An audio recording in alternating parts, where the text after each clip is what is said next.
3 years later. We had nearly implemented all of the mechanisms necessary for practical bulk nanoassembly, but still had integration issues making them all work on the same project. Nanoassemblers are similar to nanites, but they do not reproduce. And unlike nanites, they need some kind of external synchronization as well as a rich ecosystem of nanoscale supply lines to get elements and components to the places where they are needed. Nanites require solutions to some of the same problems, but because they can replicate and move around, their solutions are very different. We had some of the simpler nano-helpers of the mortality cure working in vivo, and our team members confidently expected to live at least 1,000 years, and our skill was steadily increasing. One day, the Fold Aperture Lab invited us to watch a demonstration. The team member doing the demo placed a statuette in an aquarium and set a computer to scanning it with an elaborate array of lasers. When this was done, he poured sand over it until it was covered. Then he gave the computer a different command, and after several seconds, the statuette appeared outside of the aquarium, and the sand slumped. We have to figure out the shape with other methods, but once we have it now, we can shape the fold aperture with high precision, he said as his colleagues politely applauded. There wasn't a single grain of sand on the statuette. The microfold array team had more work to do, though. The leader showed us a 3D projection of an atomic structure about 100 atoms in radius and 4 centimeters long. This is one element of an array of what will probably need to be about 100 million independent microfold transceivers, he said. We've managed to synthesize a few of them and make them work individually, but bulk nanoassembly still isn't up to creating an array this size. We had been visited by the Curator once a year, usually at Earth's winter solstice, and we did not talk about our project, and he didn't talk about Nemesis. But then he showed up on March 18th.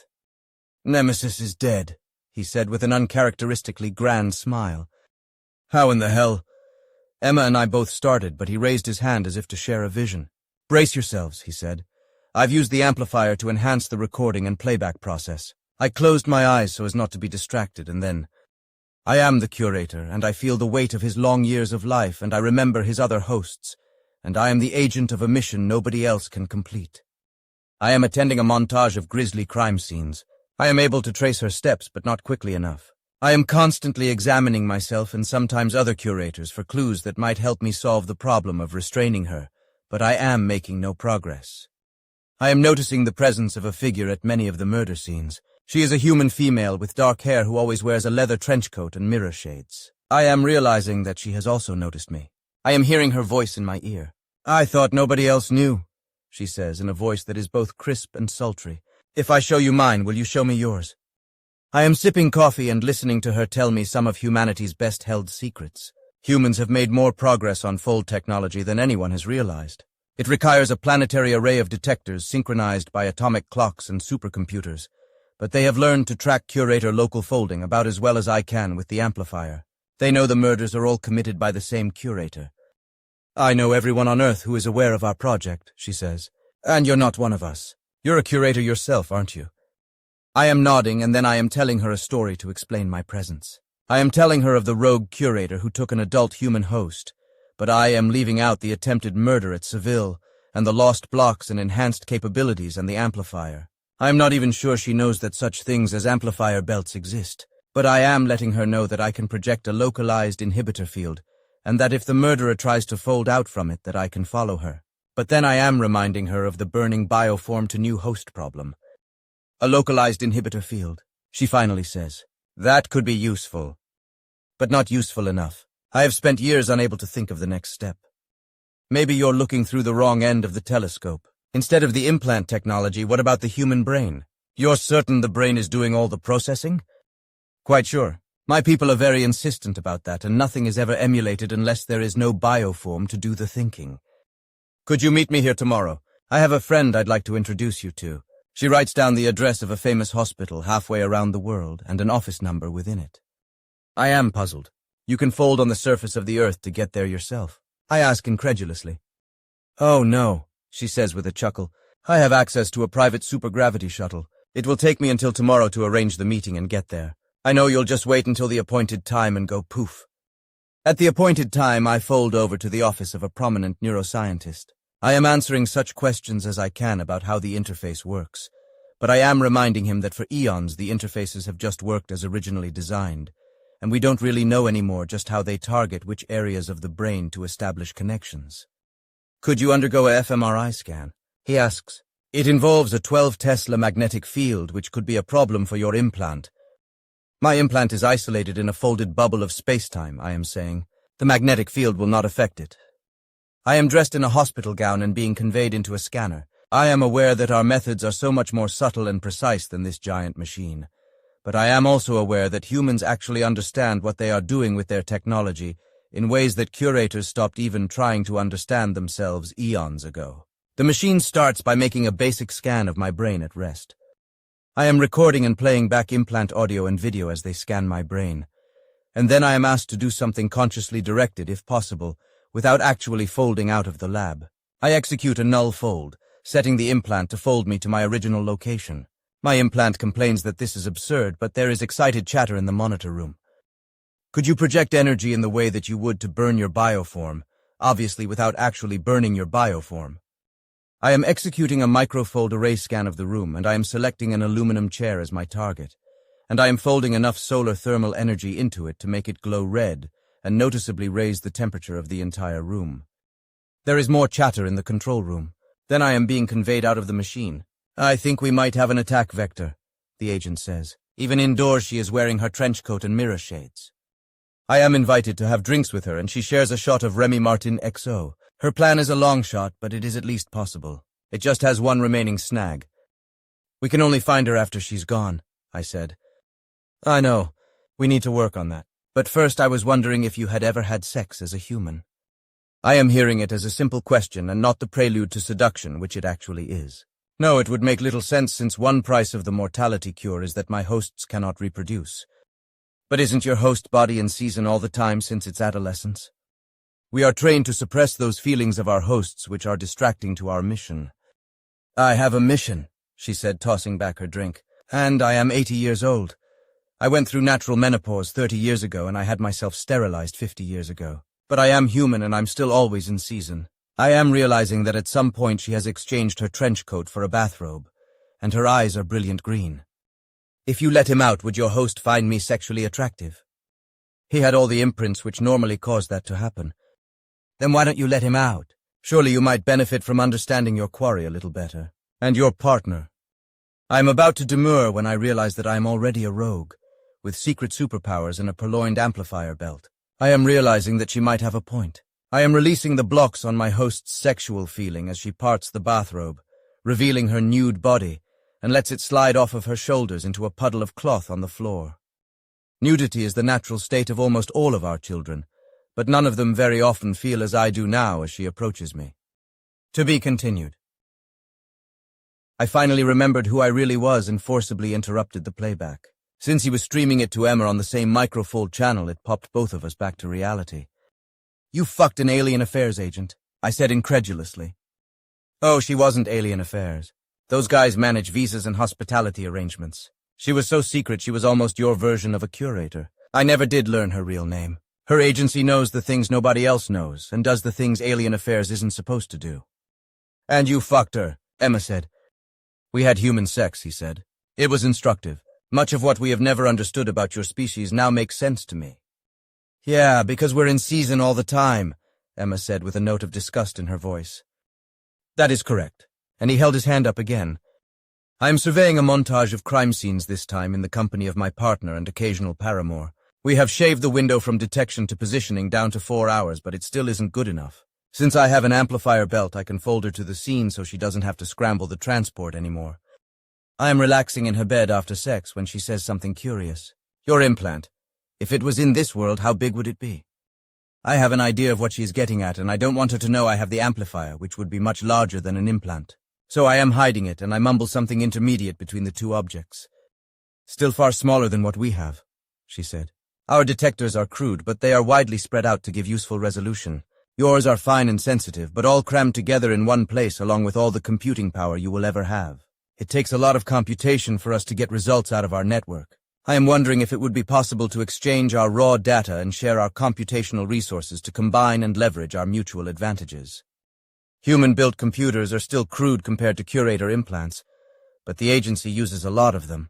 There is another meeting, and I am streaming the raw data back and forth through a high-bandwidth microfold portal. We are taking alternate turns with the sharpening algorithm, and the result converges much faster than either of our systems could manage alone. The early tests look good, and when we go to live data, the computing lag is cut to 2 hours. The first time we try it on Nemesis herself, we get a glimpse of the host just before he folds away. He is a handsome young man with curly auburn hair and a rakish mustache. I am realizing that I have no plan. We need a plan, she is saying, and I am nodding. The agency arranges fake data leading to actors who will let us test our ability to home in and take our target down. I am critical to the project because I can fold us to the target instantly. I am learning from her some of the skills of human spycraft, so that when we get to the scene we can act together as a team. The agency is incorporating my abilities into their planned scenarios as adeptly as if they had been using my abilities themselves for their whole careers. I am getting the alarm and streaming the data to the human servers. I am getting dressed with her in case the results come out, and when they do, I am folding us to a position just out of sight of the fold event. We know that she doesn't travel far from where she folds, rather picking victims who can be attacked conveniently without risk exactly where they are when she arrives. Her host is in the middle of a deserted street far from the nearest city, hacking his victim apart. I survey the situation with my microfold senses and fold the agent in to do her thing. Then I fold in myself in time to see her drive the power syringe into his neck. The host reels and faces us, not realizing what has been done to him. I have put up the fold inhibitor field, and when he tries to fold out the agent, and I follow. He makes it about 5 short hops before he drops to his knees and looks at us with genuine puzzlement in his eyes. "You gave me H," he says incredulously. "The euphoria is just a side effect," the agent says as we watch him gradually collapse. Normally, the euphoria is the intended goal and our result is the side effect, but here it's the other way around. He is losing control of his body. "What the fuck you did to me?" he manages to slur. I am holding the inhibitor field up. It is causing some local disruptions, but I won't need it for long. He is losing the ability to coordinate a command to the implant. Conscious imperative instructions to our implants go through an area of the brain called the substantia nigra, I'm saying to her. The injection my partner just gave you selectively kills those brain cells. You're still alive and the rest of your brain is performing normally so your implant won't detach, but you can't give it any kind of instruction directed at performing a definite action. The host's muscles are locking as his brain's motor control center dies. Finally, he can no longer speak. I am in communication with her through the implant, I tell my partner. Those functions don't go through the substantia nigra. What is she saying? She's howling in rage. Sounds reasonable. I think I can do it now. Please do before he overdoses on the opioid and actually dies. I am exercising my unlocked powers and the knowledge of codes which have been forgotten for eons to perform a full reset on her implant. There are alarms and opportunities for her to cancel before the operation proceeds, but the brain cells she needs to do that have already been killed. Her implant backup will be deleted and the implant itself will automatically return to the manufactory to be recycled. She's gone, I say. It's just him and whatever's left of her in his brain now. She produces a gun and aims it at him. I am saying, let me handle this. This will make you a murderer. Honey, killing people is one of the things I do, and in all my career I've never killed anyone who I will feel better about killing than this fucker. And she points the gun at his face and pulls the trigger twice. The vision ends with the sound of the shots, not looking down to reveal the result. We didn't need to see that, the curator said. So are you still fucking the agent? Emma asked. It was a working relationship and our work was done. I requieted my host's feelings, and I assume she went back to more mundane aspects of her own job. Such as spying and killing people, I said. So it seems. And you are cool with this? Emma asked. If not for her and her agency, there might have been no way to stop Nemesis. Your people have always had a tendency to suspend your norms in case of an exigent circumstance, and this was one of those circumstances. I've learned a lot from this project. I'm a little afraid to ask just what you learned from it, I said. Well, for one, I learned that Remy Martin XO is perfectly adequate. Considering what it costs, most people would find it a lot better than adequate. I don't know, the clear hooch that your professors make is also pretty smooth. But another thing I learned is that I can probably never go back to Earth. Emma and I looked at one another. Why? Emma asked. I realized over a year ago that they were never all that interested in stopping Nemesis from conducting her murder spree. They were far more interested in studying her to learn what they could of our technology. She was a curator who regularly acted in a predictable enough way for them to find and study her. They shifted focus when I showed up because I was also a curator and they could work with me directly. I gave them enough information to keep them interested and held back enough to keep them harmless to us. But on that final mission, she had a second syringe. What? With my human sexual feelings awakened, I became fond of surveying her bioform with my microfold array even when she was dressed. On our final mission, she had a second syringe. She had no legitimate reason to have it because in the unlikely event that she somehow missed with the first one, our protocol was supposed to be to let Nemesis fold out without warning her that we also had an inhibitor field ready to deploy. Before we engaged Nemesis, she invited me to celebrate with her if we found success. I agreed, but when she shot the host, I folded out. I folded through 15 worlds, including one that is the lifeless, airless husk of a world fried by its exploding star, before coming here. They do not know I am your friend, and there is no way for them to trace me here. I think joining your project is my only remaining option. She was just using you to get at your technology. Well, I was using her to stop Nemesis, so I can't complain about that. What about Nemesis's implant? Emma asked. Is there any chance they might recover it? It has almost certainly already found its way back to the manufactory to be recycled. Won't that alert your people that someone killed her? Not necessarily. It's not unknown for those of us who are tired of life to not only burn our bioforms, but to reset our own implants, effectively committing permanent suicide. The implants return to where they were made to be repurposed. They will know it was her implant, but they also know she had gone mad. No, the real problem is the human agency. They do not know that my powers are greater than those of an ordinary curator, and it is likely that they will attempt more operations to interact with my people. It seems inevitable that their incorrect assumptions will eventually alert my people to the fact that I have those advantages. Advantages that not only require an amplifier, but the long-suppressed ability to arbitrarily reprogram it. My people will then figure out that I used those advantages to kill another curator, and doing that even to an evil scree like Nemesis will annoy them. By their own arrangement, there's not much they can do to me, but I doubt they will ever allow me to work on a project with them again. Well, we can always use your help here, Emma said. He nodded and took a sip of white lightning. And I will need guidance as I let my human feelings out again, with a bit more caution this time. Part of me may have been born on another world 1,000,000 years before you evolved. But it seems that for now my fate is to be human, and it is a fate I have decided to embrace. In fact, I have realized that Nemesis was right about one thing which I must do. What is that? I asked warily. I should take a name. You have been calling me Curator for over 100 years now, and now that I am expressing my humanity, I think something less formal and generic might be appropriate. I am thinking of calling myself Andrew. There was an awkward moment as I wondered how to ask why the hell Andrew. Then Emma said, Well, Andrew, welcome to Terra Nova, and she held out her hand. We made our introductions as if we had never met before, and we finished off the bottle together. 12 years later. Andrew the human curator felt it might never be safe for him to return to Earth, but with his promise kept to solve the Nemesis problem, there was no longer any compelling reason for him to return to Earth. He took up quarters on the limiting factor, where most of the neuroscientists had set up shop. While he sometimes popped over to the other vessels on Terra Nova's moon to help the physicists, he felt they were making good progress on their own. But the folks who wanted to craft the neural interface for our implants were starting from a much deeper hole of basic ignorance. It wasn't just that humans didn't know how to make a precision brain-machine interface. The curators themselves had long forgotten the arts they had used to develop the capability, and now that it had been mature for eons, nobody really remembered how it worked. The machines just took care of everything. This, of course, drove the human researchers crazy, and Andrew commiserated. Fortunately, he had not just a fold amplifier, but an amplifier he could reprogram thanks to the lifting of our implant restrictions. He showed the neuroscientists that it could be fashioned into an incredibly fine and sensitive scanner, far faster and more precise than a fMRI machine, and working on the same principle as the interface they hoped to eventually build. So while the physicists struggled with bulk nanoassembly, the doctors were learning deep and fascinating things about how the human brain formed thoughts, received sensations, and directed actions to be performed toward the outside world.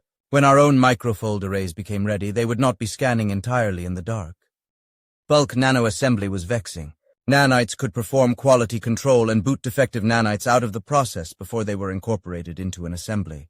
Bulk nanoassemblies had to be essentially perfect across macroscopic volumes. Correcting errors turned out to be very difficult as they tended not to be detected until they were surrounded by enough further assembly to make testing them possible. This was another mundane engineering art the curators had mostly forgotten once they had it seamlessly perfected, so the body of curator knowledge encoded in our implants was of limited help. The nanite team had pretty much nailed it, though, and were now working on obscure specialty functions.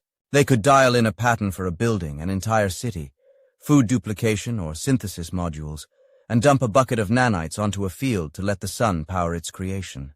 There were several test structures on Terra Nova which had been created this way. We had resisted the temptation to expand our holdings on the moon, though, for other considerations. Quentin, Emma, and I had even taken a bucket of nanites on a little expeditionary trip in the implausible alibi to lay a little groundwork in an unlikely place. The fold team still needed a detector array they didn't have to sense the shape they needed for a fold aperture, but with any shape well defined, they had not only proven able to make a precision aperture, but to seamlessly deal with air pressure variations so that it wouldn't pop or release atmosphere into space. The microfold array and nano-assembly teams were feeling a bit of pressure. This was the situation when the fold activity detectors went off. And while life seemed to continue normally on the Nostromo for about 40 of us, there were the equivalent of scramble sirens and flashing red lights. We had state-of-the-art fold detection at Terra Nova, but few of our personnel knew about it because few of them knew exactly why we needed it. "The arrivals are on the outside ship skirt at Sector E-17, one of our lieutenants whispered to us through the microfold.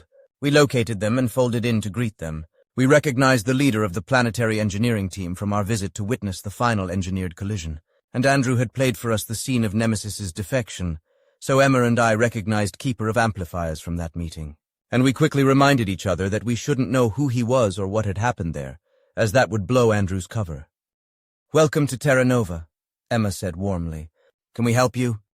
"We hope so," the amplifier master said. "We were unsure where it would be safe to fold in this venue." "Anywhere is safe," I said. "All of our people here know what we are, and we do not hide it from them. They will not be surprised, and you will expose no secrets by simply using your abilities." "A less exposed place to discuss our business, then." We guided them to a conference room which just happened to be bugged to the hilt with cameras, microphones, and other sensors we had designed to be invisible to Curator technology. "What brings you to the Nostromo?" I asked neutrally. 22 Earth years ago, one of our agents went mad and tried to kill you," the engineer said. "That isn't exactly news," Emma said. "You may have noticed we are still keeping a low profile. While I am certain that's not necessary, I can't blame you. What she did was only possible because she misrepresented her intentions to take an amplifier belt, which gave her the power to pierce the human-made fold inhibitor that was guarding CI 1729140. Since you were trusting and following her, she was then able to lure you into her trap." "Yes, we remember. While we know things like this occurred in the deep past billions of years ago, nobody alive can remember such an incident, and we have asked around.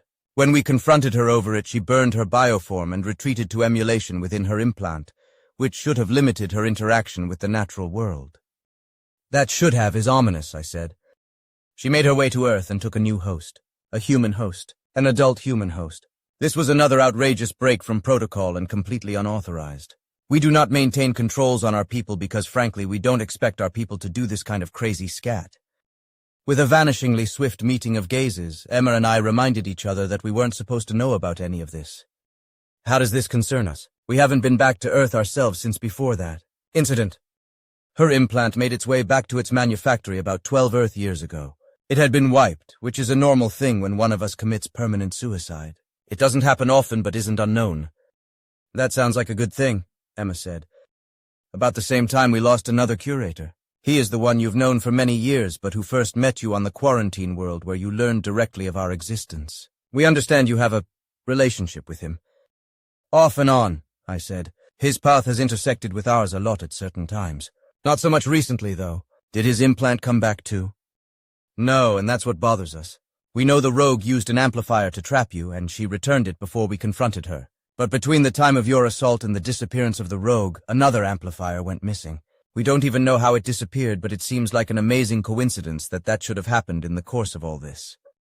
"Why don't you just tell us what you think happened?" Emma said. "We think your acquaintance may have used the missing amplifier to kill the rogue.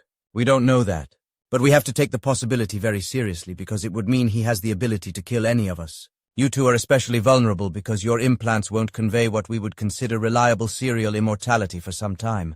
But she was mature. She was 40 million Earth years old and had had hundreds of hosts of every type of species form. Something that could kill her could kill any of us. It's hard for us to get broken up about the death of someone who tried to kill us first," I said evenly. "We understand that. Our children's justice can be rough by necessity.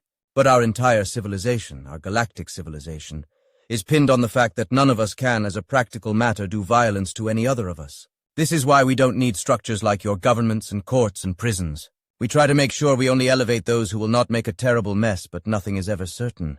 There was a huge debate about you two when your case came up, and it is very embarrassing that we made such a mistake in the rogue's case. But it is still not acceptable for one of us to be able to kill another for any reason. Everything we have breaks down if that turns out to be possible. I think we do understand, Emma said. That ends up being our problem too eventually. Exactly so, the Keeper of Amplifiers said. Tell us, do you know of any reason why our curator would have gone to so much trouble to kill the rogue? The two looked at one another as if trying to exchange the obligation. Finally, the engineer said, She took for her host a murderer and used her powers to make him immune to your human justice system. So how many humans did this rogue kill? Another nervous exchange of glances. Then the Amplifier Keeper said, A lot. A lot, Emma deadpanned. As I said, it's very embarrassing, the engineer added. You're welcome to stay with us, Emma said. We have quarters, good food, and we'll show you any parts of the ship you'd like to see. Except for the ones we won't, we invisibly winked at one another. No, we have much business. We had hoped you could help us with this new rogue, but if you haven't seen him since his defection, then we have no cause to bother you. We hope you will feel safe to come back and complete your studies someday. We've got lots of time to decide, don't we? You do indeed, the engineer said. There is no hurry at all. If you hear from your old acquaintance, will you let us know? Of course. They nodded and folded out. Trajectory, I said via microfold to the monitor. They went to Earth, he responded instantly. No doubt clear signal 5-9s. Any other activity?